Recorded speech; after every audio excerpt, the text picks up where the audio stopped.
Whether it was court storming upsets or top plays, the ACC had all of it from the weekend starting through Monday. We'll talk about the close one that was against Miami UNC, the one that got a little rowdy in Winston-Salem, and a little bit in between with Forbes and Lunardi here on Locked on ACC.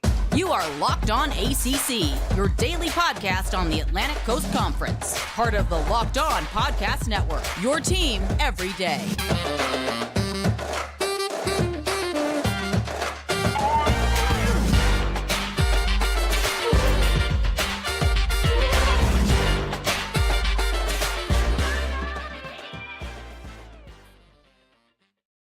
What's going on, everybody? Welcome to today's edition of Locked On ACC. I'm your host, Candace Cooper, joined by Kenton Gibbs of Locked On Wolfpack. Each and every day, you can find us wherever you listen to podcasts. Make sure you download, subscribe to the pod from anywhere. We know it's been a while, but we are so glad to have you. It has been a rocky February between work schedules, between internet loss, and between AT&T trying to play us with a $5 coupon. We are so glad to be back and talking through some sports with you. Kenton, how are you feeling? I'm feeling great as always. Any day I'm above 6 feet above ground, we all right. You know what I mean? And I stand taller than 6 feet. So I am, in fact, okay today. All right. Today's episode is brought to you by our friends at FanDuel. Listen, make every moment more. New customers join today and you'll get $150 in bonus bets if your first bet of $5 or more wins. Visit FanDuel.com/lockedon to get started today. All right, there's been a lot going on around the ACC. You know, Kenton, as soon as we leave, it gets rowdy. That's typically how it goes, and that certainly has been the case for ACC hoops. We've had some lawsuits on the football side. Will they get into the Big Ten or not? Conversations that we'll have throughout this week. But as we stand now, there's a part of a game where a team upsets the other that has really become sort of this staple to programs, and who basically storms better. People rush to Franklin Street. People rush after beating a top 10 program, or haven't beaten their rival in a couple years, and finally get the chance to enjoy it and celebrate. But it seems to me that it might be getting out of hand. Safety issues are starting to arise more and more, and people are really piping up about the need for court storming. Kenton, as much as we love our fellow whatever insert team, how do you feel about court storming once a big matchup is given to your fandom, or you given to the program that you love so much? Kyle Filipowski, dramatic. John Shire, dramatic. Caitlin Clark, dramatic. But wait. Dramatic in the sense of what? They all expound. They all milked it. Like, they all milked it and took it to a place that's just like, okay, we're going really far with this thing, sure. But with that being said, they are right. They are right. You know what I mean? Like, they are dramatic, but they are right. Like, those two things exist in harmony in this one. And also, us leaving and all this stuff happening, it's like you go to school for 100 days straight, nothing happens. But that one day that you miss, all of a sudden, there was 3 fights, and your crush done wrote you a letter and all that. Why y'all wait till we went missing to do all this? But anyway, all those folks are dramatic, but court storming needs to stop. Rushing the field needs to stop as it exists right now, to where people are doing it when there's either A, still time on the clock, or B, teams have had literally zero time to vacate the area. Like, we're creating a very dangerous situation for these athletes. And while I don't think that the full potential, or even a quarter of the potential of that danger, was met in this situation or any other situation that we've seen this year, it absolutely is introducing an uncontrollable stimuli that players and coaches should not be subjected to. So, sure. Safety issues, number one. 100% hear you. Had it happened to any other program, had it happened to any other woman basketball player that we are seeing for us in this year of our Lord and Savior 2024, not a peep, not a murmur. It would have gone right on about our way. We would have talked about it. We would have seen the celebrations, and we would have been fine. But of course it happened to Duke. Of course it happened to Kyle Filipowski. Of course John Shire has to be the one. Because let me tell you, had that been a Coach K-led Duke program where he got trampled, baby, court swimming with an official statement from NCAA, Jim Phillips, and all the like, there would have been no more court swimming across the table.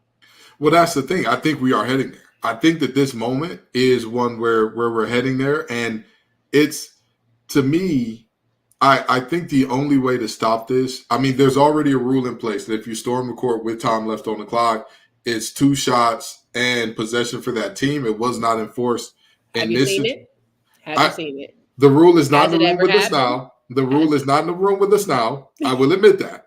But with that being said, I think the biggest thing that they can do, I mean, and I hate to be this guy, I really do, but you need to find the ever-living crap out of these schools. You need to make it very clear, hey, listen, upsets are part of this thing, but you at least need to grant the away teams 10 to 15 seconds to exit. I really would like a 30-second buffer potentially, but I mean, I think there needs to be some buffer for players to get off the court, get off the field, whatever the case may be, so the fans can celebrate with their players. Because again, it creates too many dangerous situations. It just creates. Now that sounds cute, but you think a Wake Forest program can't find the money to pay that fine? So here's the deal, okay. Right? I just want to make sure. Nope. Okay. But that's why I said find the crap out of them. Yes, you is think not. That Wake Forest can't find the crappy fine? If you start finding $1 million, $2 million per, you better believe. How many times are they upsetting people? Let's keep it a band. How many top 10 teams are there in the ACC where it would have really been worth the storm? Okay. So watch this. This is what I would do if I was the ACC. I'd say this is for all the schools, so nobody can say, hey, this school ruined it for us or that school ruined it for us. This is for everybody. The first time we are going to set a threshold of 4 to 5 a year. I don't care who gets them, how they get them. As a conference, if we reach 4 to 5, the fine doubles. So if you're the 6th team to do it, congratulations. You just had to pay twice what number 5 and number 4 had to pay. If you want to pay that again, it's going to be $1 million, $1.5 million for them. The 6th team to do it, congratulations. You just got $3 million.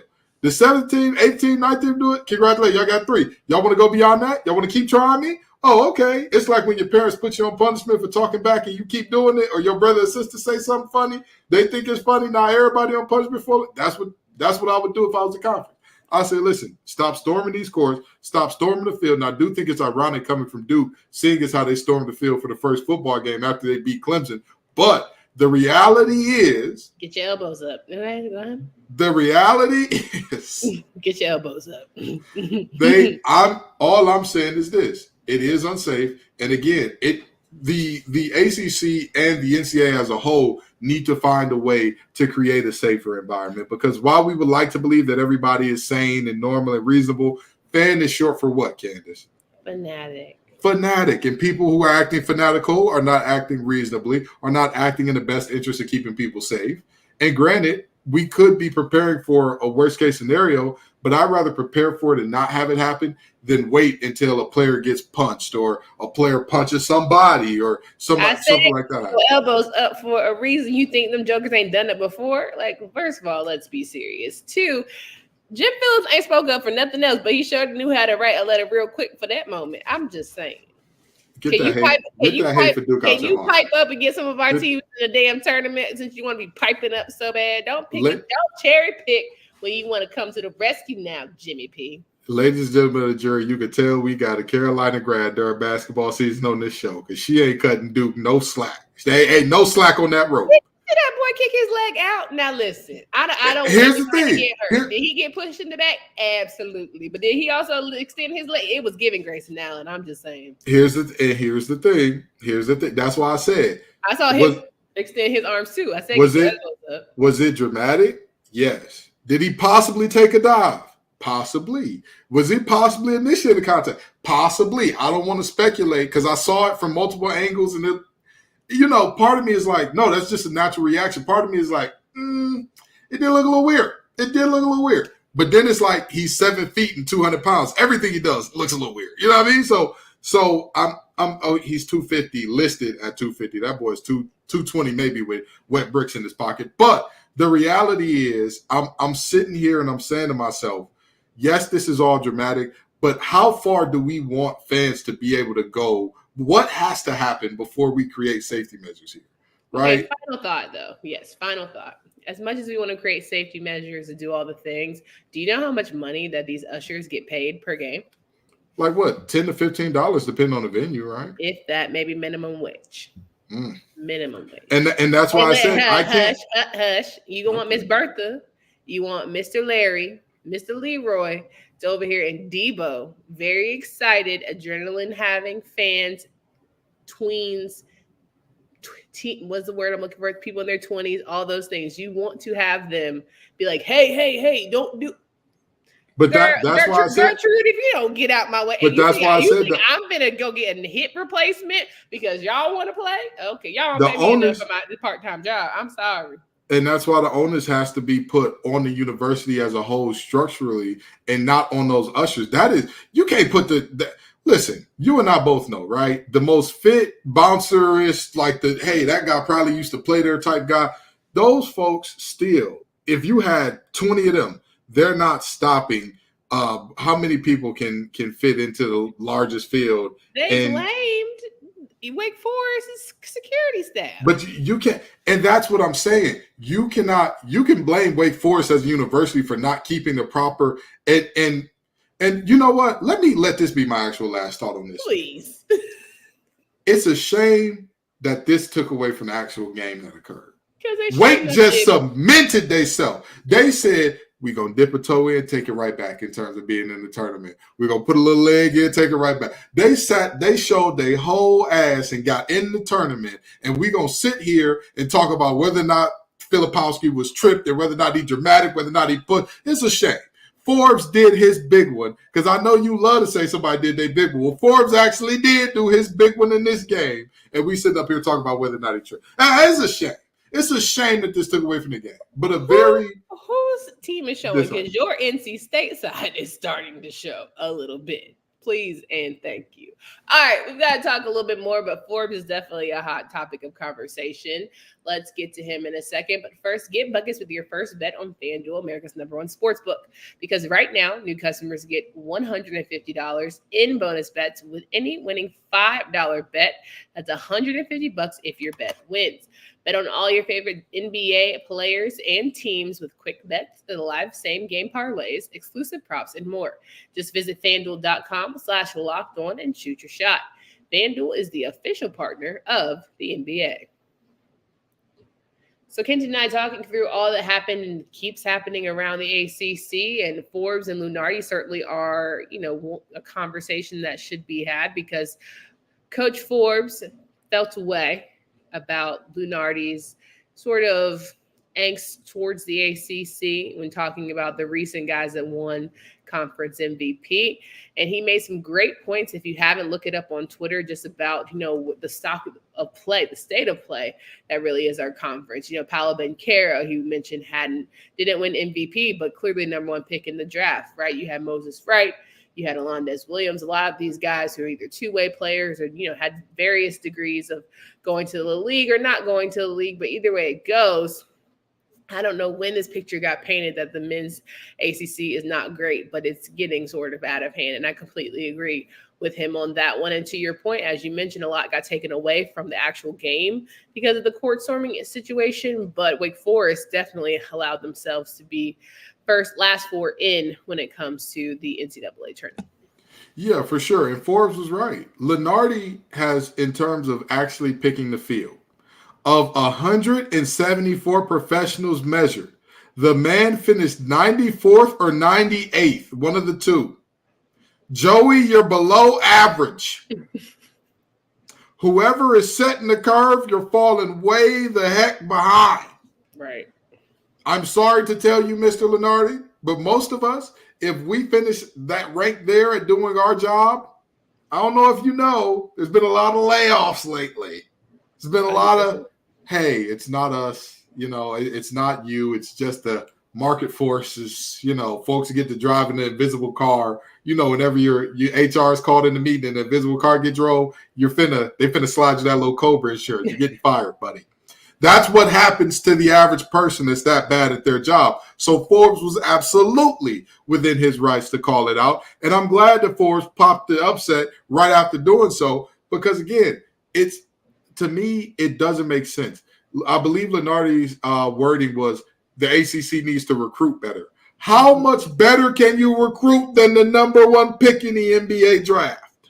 Right. Multiple number one picks have been out of the ACC in recent memory. How much better can you recruit?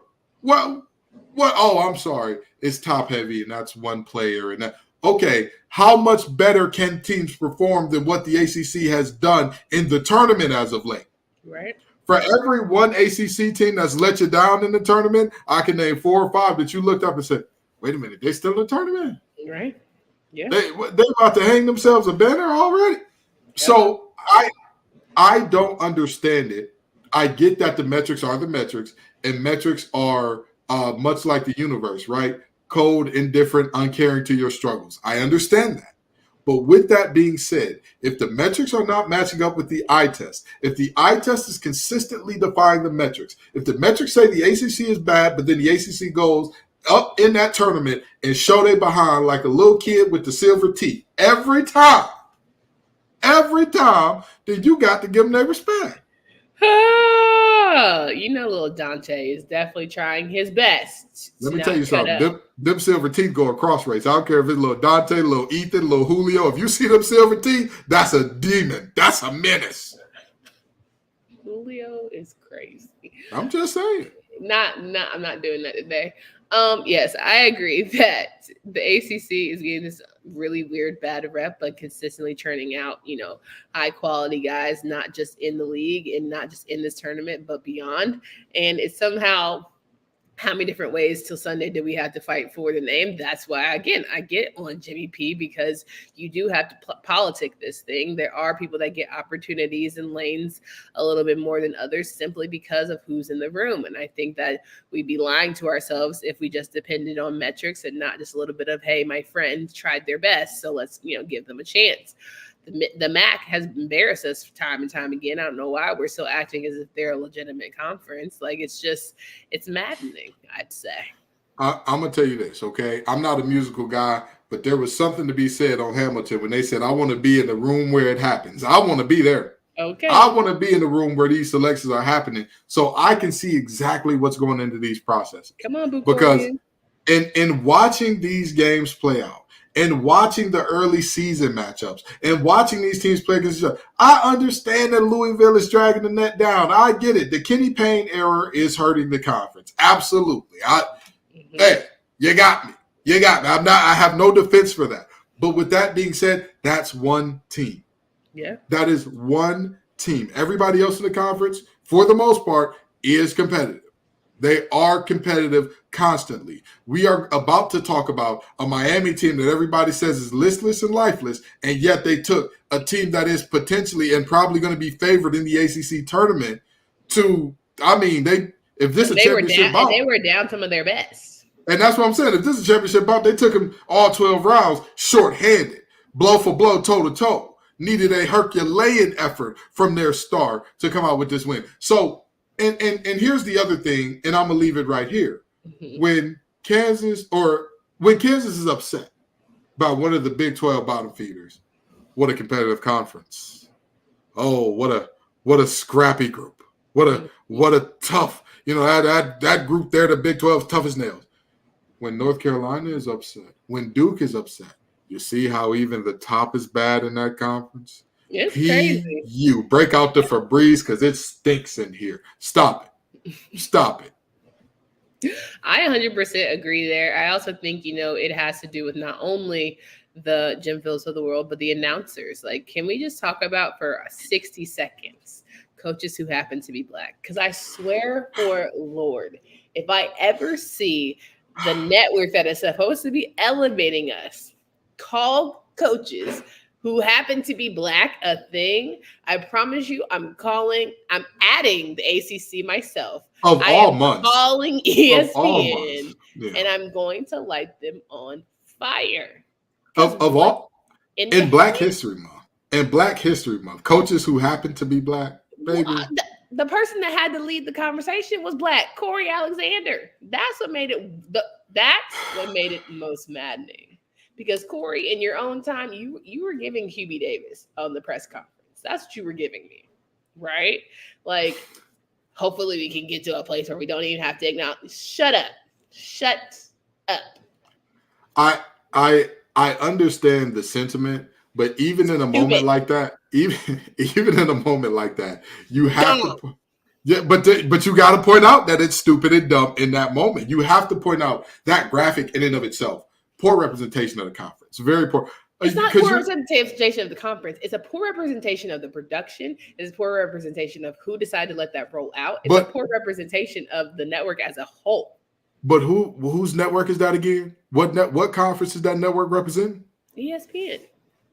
But what conference in particular is that branch of ESPN? Stop doing that. I'm dumb. Don't do that. It's the ACC network, whether we want to talk about it or not. The same way that people are in our conference talking about. They thought they had something. They thought, and hear me out. Because they have the most black coaches, we feel like we have to say something during Black History Month. So let's figure out how we can say it. But because we have certain coaches who don't want that to be their staple, person who goes to Chapel Hill, we need to make sure we try and fine tune this thing so they feel hush. And that's what I mean in terms of it's a shame because the same way that people say like, oh, Candace and Ken are getting paid by Jim Phillips. Again, if we are, our check missing a zero or two. You know what I mean? Like, Jimmy, whip it up. But it's literally that, right? We act as bearers of the conference every time we do this show. Every time we do this show, regardless if we tired, if we hungry, whatever we got going on, when we get in front of this camera, we are bearers of the ACC. The ACC network, we're the bearers of the ACC when they put out coaches who happen to be black. And it's a very disappointing moment because I would have sat there as a play-by-play analyst and said, I'm not reading this. And y'all can kiss my ass. That's probably why I'm not on the network. That's probably why I'm not a play-by-play announcer. But I promise you, had they said Ken, I'm like, you can kiss my ass. Excuse me, Sally in the booth. Let me tell you something. I'm not saying that's stupid. Thank you so much. All right. And back to you, Jimmy, John, Tyler, whoever was on the next thing. I'm not saying that's crazy. Absolute foolishness. But what was also foolish, talking about Chapel Hill, because this happened during the North Carolina-Virginia game. There was North Carolina-Miami game where R.J. Davis had to put up a Herculean effort, as Kenton mentioned, 41 points, Dean Smith center record, in order to get past Miami, with which they almost tricked that one off. That's the most frustrating part. If I got 41 points and my teammates did not help us solidify the win by playing a halfway good defense, everybody's telling that line. Come on. Oh, he went off for 42. He went 42, off for 40. Excuse me. Let me give him that one little free throw. Give me. He worked for them free throws. He worked for them free. Get your toe on the line. Everybody. Don't even take off your jersey. But you know what? And here's what I'll say about that, right? First of all, credit to RJ Davis, because while I often joke about him being a free throw merchant and all that, this was a game where he did it from the field. He legitimately put the team on his back. Every time they needed a big bucket, it seemed like he was coming up with it. They knew where the offense was going and who it was going through. He just continued to persist. 42 out of your 75 points is insane. Yeah, but have we not talked about the fact that North Carolina struggles to score outside of RJ? Have we not talked about that? Have we not talked about the fact? Oh no, Mr. Double Man. Oh no, Mr. Double Man. I've been off the Baycott bandwagon. Have I not? Have I? Oh. Wait. You have been riding that Baycott train for quite some time.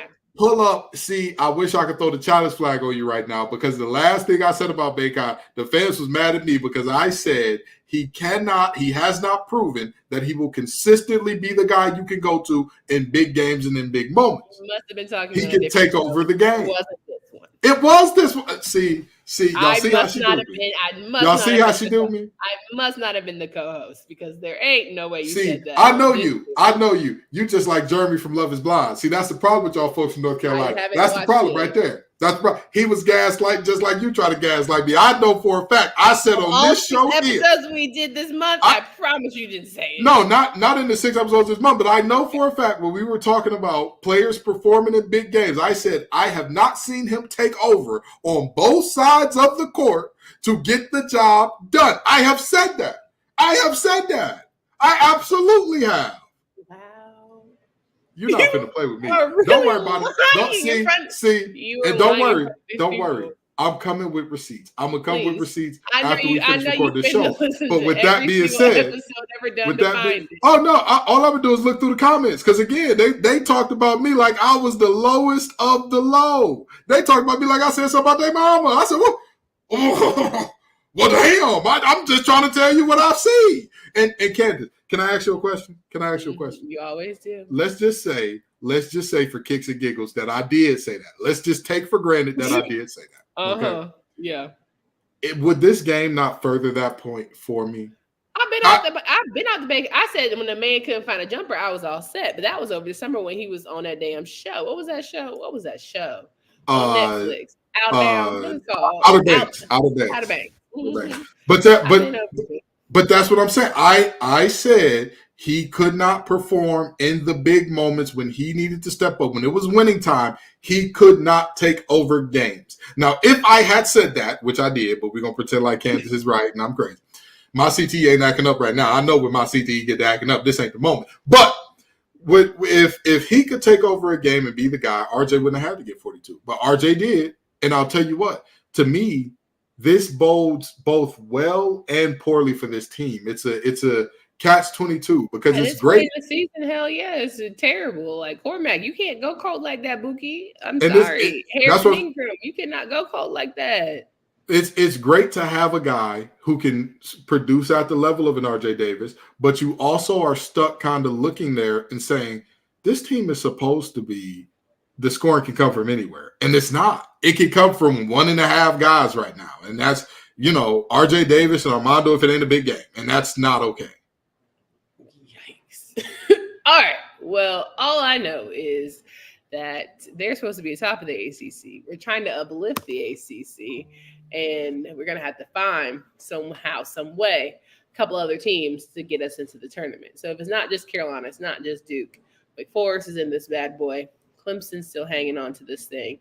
Any other people that you could make a case for towards the end of this? Not at the moment, but there are teams who can make cases for themselves. There are multiple teams that can win some ball games down the stretch to at least make it a conversation. Yeah, Virginia is definitely in that range to where I would say that they'd be in my last four. Absolutely. Okay. They've got to know how they got to have to put some points in the basket. Yeah, they got to fill it up. I mean, that's always been Virginia's problem. It's never been the defensive end of the court. It's always been can you If they don't get in the tournament, are we over Bennett yet or what? No, absolutely not. You don't get over Bennett. You don't get over a national champ that quick. Like you hang on to this national champ. You about to be the 08 Celtics. I'm one of those people. If my partner has shown up for me in an amazing way in the past, and I mean like showed up and showed out, I'm not finna abandon that person because they had a couple bad months. I'm not finna look at them and say, you ain't been so loving lately. I ain't Kenneth. I ain't Kenneth from Love is Blind. Okay, I ain't that guy. As y'all can see, I've been obsessed with Love is Blind lately. But anyway, those couple bad years are nothing. But yes. Those couple bad years are not because you getting me hyped. Talk about firing Tony Bennett. That's crazy. Okay, but I'll tell you what. If they would have hired Tony Bennett, listen, Boo Corrigan, pick up the phone, baby. I know you're home, baby. You better. Hey, Tony, how you doing? I heard you on Indeed. I heard you on Indeed, Tony. I got a job for you. You ain't even got to move that far. Right down from North Carolina, right down from Virginia, North Carolina. Some people make that commute every day, Tony. NC State people barely stay for the offense that they got now. You think they staying for 20 points? They've seen it. Can I ask you something? Has the offense that we've been producing before, has that given a national championship banner? Has that given any Final Four banners? Has that given any Elite Eight banners? You're talking about this with the Keats era. I'm saying since Valvano, how many times we've been in that ball game. So you're damn right. If Tony get fired, hey Tony, how are you? Tony has literally been to the tournament and won it. Mm-hmm. Every other time he gets embarrassed. So I don't know which one. How many other coaches got national championships on their belt in the ACC right now? I mean, right now he currently has more championships than my coach and your coach combined. At least my coach been into the national championship most recently. I agree, but he got more championships than both. On the national championship. Oh, now we talk about assistant on the national championship. Sometimes they go harder than the actual head coach, but I digress. Either way it goes, we have had a show. It's been a quick 30. Let us know how you feel about court storming. We would love to know what you feel about Lenardi. Who should be in this damn tournament? And if you feel like North Carolina is one bad RJ Davis game away from having a see you later first exit of the ACC and NCAA tournament, have those conversations with yourselves. Report back to the news, and we'll catch you tomorrow. Actually, tomorrow here on Locked On ACC.